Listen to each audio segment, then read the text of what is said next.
generalizado o localizado. Entonces, justamente primero nos dice por su extensión del edema. Entonces, si le viene una pregunta así como que, y porque un edema generalizado, nosotros ya tendríamos edema a nivel de los muslos, a nivel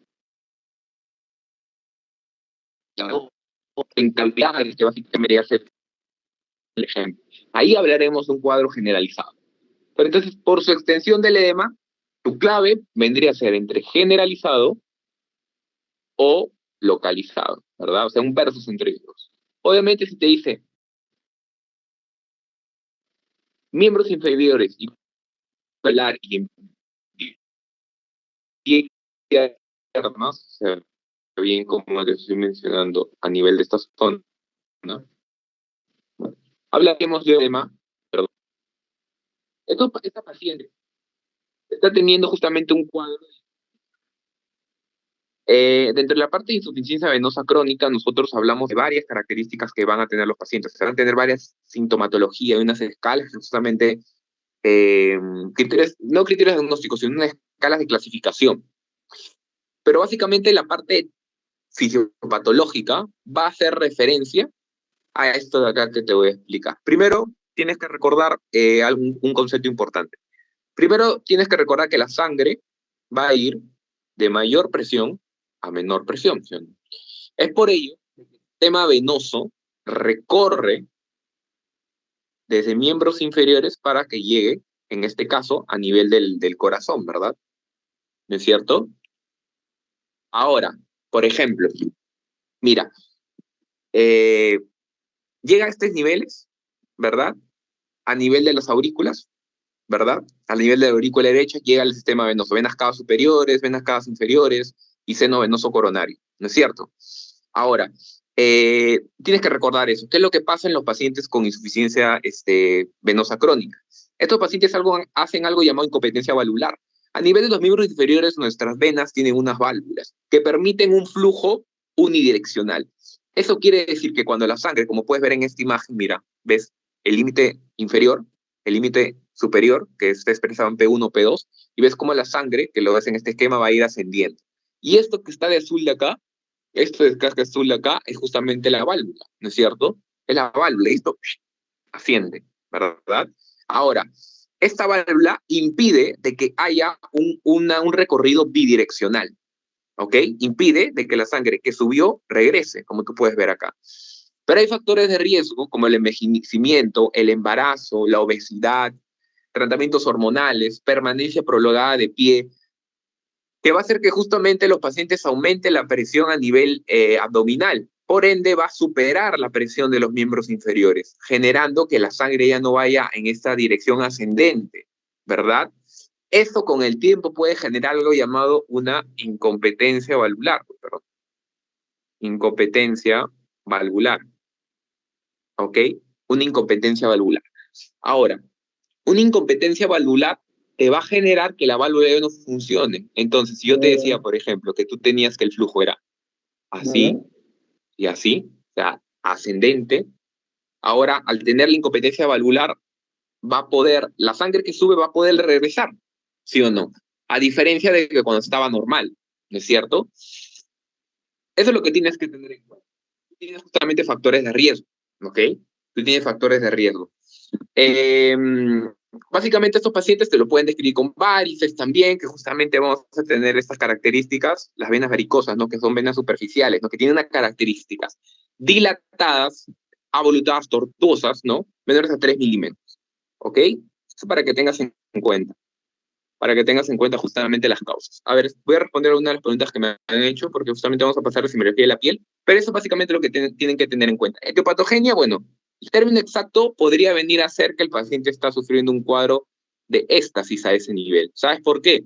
Porque como la sangre se acumula acá, y en la sangre que se acumula, comienza a generar eso. Pues mira, tienes la incompetencia valvular, ¿ya? Y mira, se ve que se está dilatando la vena. Mira, compara esta vena, compárala con esta. Esta es más dilatada, ¿sí o no? Es más dilatada. Entonces esto va a generar que el paciente pueda hacer edemas a este nivel de los miembros inferiores, ¿no es cierto? Porque la sangre se estanca por éxtasis. Etiopatogenia podrías decir éxtasis, ¿no? Que el paciente está sufriendo un cuadro de insuficiencia venosa. ¿no es cierto? Y así, recuerda de que debes tú orientarte mucho con esta parte por si te vienen cuadros, que probablemente te venga cuadros de edema porque es algo bien frecuente. Voy a responder una de las preguntitas antes de pasar a la otra parte. Me habían hecho una pregunta antes que era, ay, no me acuerdo cómo se me fue el zoom, era, ya me acordé. Me preguntaron sobre cuál era el blando, perdón, cuál era aquí me preguntaron, claro, el edema cardíaco, ya me acordé. Me preguntaron cuál era frío, cuál era caliente. El edema cardíaco viene a ser el que es frío. Y el edema renal puede ser frío o caliente. Eso me habían preguntado, ya me acuerdo. Me habían preguntado cuál era el frío, ¿no? Pero con el frío justamente van a estar viendo esa parte en la parte de cardio. El cardíaco viene a ser el frío y el renal frío o caliente, ¿ok? Para que tengas en cuenta eso, ¿ya? ¿Ok? Para que tengas eso en cuenta. Ahora, por ejemplo, también me habían hecho una pregunta, por ejemplo, si podría ser linfedema. Lo que pasa es que cuando tú vas a ver cuadros de linfedema, ¿no? Mira, podemos hablar rápidamente de los linfedemas y los mixedemas. ¿Dónde ves mixedemas, por ejemplo? ¿En qué pacientes veías mixedemas? ¿En qué pacientes podías ver mixedemas? ¿En qué pacientes podías mixedemas? Sobre todo tenía características, mixedemas pretibiales, lo podías ver tú todavía, ¿sí o no? ¿En qué pacientes? ¿Hipotiroidismo? Muy bien, claro, pacientes con patologías tiroideas, ¿no? En ambos podías verlos incluso. Y lo característico también de estos mixedemas era que una característica que tenían eran que no te dejaba fobia, ¿no? Recuerden eso, no fobia. ¿Y sabes por qué? Porque justamente las otras causas de edema tienden a ser, como es agua, en cambio los mixedemas no vienen a ser agua, viene a ser acumulación de glucosaminoglucanos, por ende no tiende a tener esa característica, ¿ok? Ahora, luego tenemos la parte de los linfedemas, que básicamente los linfedemas se van a dar por un drenaje inadecuado, ¿ok? Los linfedemas se van a dar por un drenaje inadecuado. Ahora, pero generalmente te ponen antecedentes, porque los linfedemas te van a dar, por ejemplo, anteriores a pacientes que se hacen alguna cirugía, ¿no es cierto? Alguna lesión o infecciones parasitarias como filariasis o algún tumor. O sea, te ponen esos términos que yo te estoy mencionando, ¿no? Para que tú puedas hacer ese diagnóstico diferencial. Entonces, ya sabes acá, podrías la etiopatogenia por una éstasis. La fisiopatología es un poco larga, ¿verdad? Básicamente, espero que me hayas entendido. Recuerda ese término, que la sangre va de mayor a menor presión. Y estas válvulas que hay a nivel de miembros inferiores evitan que el flujo sea bidireccional, generando que solo ascienda, ¿no es cierto? Ascienda. Pero estos factores de riesgo que te van a aumentar la presión intraabdominal va a generar que aumente la presión a este nivel, generando que la sangre ya no se le facilite tanto ir de forma ascendente. Entonces, justamente, eso hace que hay un mecanismo de dilatación. Pero obviamente tú dirás, oye, pero se puede complementar, o sea, las válvulas van a funcionar, pero con el tiempo estos factores de riesgo te generan una incompetencia valvular. Y te pueden generar todos estos cambios, ¿sabes? Como tú puedes ver acá, ¿no? Cambios entre las dietáceas, ¿no? Las varices que podemos ver en estas imágenes, venas reticulares, telangiectasias, que son cosas que lo van a ver más en medicina 2 a profundidad y cuando lleven cirugía de tórax y cardiovascular en cirugía 2, ¿no? Pero para que tengan esto en cuenta. Ahora, la siguiente pregunta es esta de acá, que bueno, no es pregunta, es justamente una parte de semiología a nivel de la piel, ¿no? Que no suelen preguntar esto, pero yo quiero que fijes acá lo más importante. Mira, allá, chicos, les mencionaba, linfedemas, por ejemplo, tienes factores de riesgo. Alguien me ha preguntado los linfedemas por qué se da. Por ejemplo, el paciente tiene algún tumor, le han hecho una cirugía, por ejemplo, tumor, le han hecho cirugía, ha sufrido alguna lesión, algún traumatismo, ¿ya? Y por parásitos. O causas te van a generar cuadros de linfedema, ¿ok? Para que tengas en cuenta. Para que tengas en cuenta. Sí, claro, justamente, una alteración del drenaje, como bien me estás viendo ahí por el chat. Ahora, mira, semiología de la piel. Tenemos lesiones elementales primarias y lesiones elementales secundarias. Yo quiero que seas acá, voy a ser directo. Aprende básicamente las máculas y las pápulas.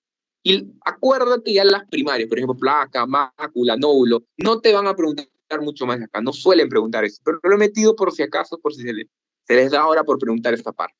Recuerda que la mácula, ¿ok? Es un cambio de coloración, ¿no es cierto? ¿Verdad? que sin cambio en el relieve, o sea, por aumento o la depresión. Y luego tienes justamente a la parte de las pápulas, que básicamente va a haber cambio de coloración, pero tiene una elevación, ¿ok? Una elevación.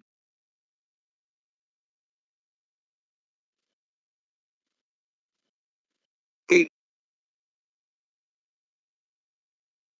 suele ser menor a 0.5 centímetros. Sólida, bueno, mejor dicho, entre 0.5 centímetros a 1 centímetro. Entonces, recuerda acá, básicamente mácula, pápula y nódulo. Y ahí, bueno, si dominas bastante este tema, te puedes aprender las primarias. Las secundarias no te va a venir en un examen final. En el práctico, pero en el primer examen que dieron, ahí sí les vi noción. Tenemos las lesiones maculares y te tienen las lesiones papulares, ¿verdad? La infección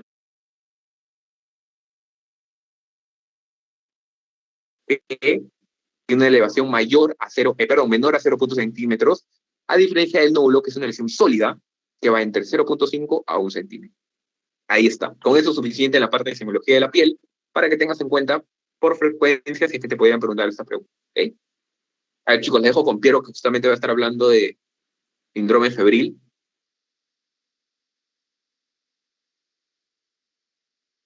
Chicos, empezamos en un minuto.